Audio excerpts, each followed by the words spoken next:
It was on St. Patrick's Day, in an inn called the Victory in Brighton Lanes, when a Welshman with a harp arrived, and sitting down he plucked its strings.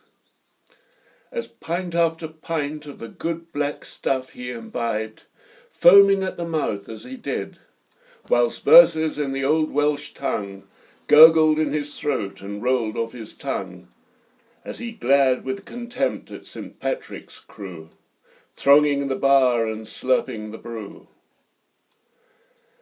"Oafs louts you are," he cried, as he plucked on his strings and he sang, invoking his own St. David.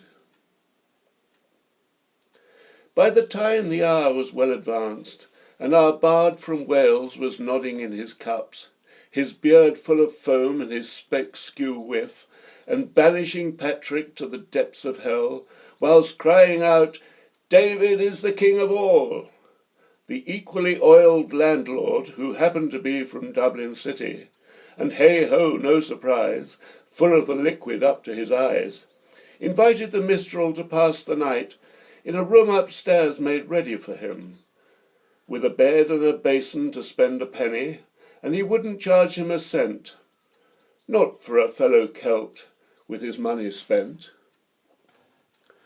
But lo, that night was not to be the most restful night he'd ever known, and not a wink of sleep did poor St. David's minstrel get, as the rowdy company down below, St. Patrick's men to the man, made sure upon who, the moment our hero flopped upon his pillow, trooped in a train like demented devils to his door, and there kicked up a hullabaloo and beat their fist upon it, and then broke in and flipped the bed with our Welshman flying through the air, and the bed crashing down on top of him, where he remained huddled with fear till dawn's first light crept through the window and silence reigned in the bar below, and he dared creep out and down the stairs and slip through the door onto the street, shaking and pale and full of woe, with his harp he'd fished out from a barrel of ale.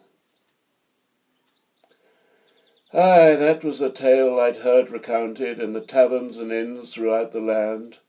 That was the night of St. Patrick's Day.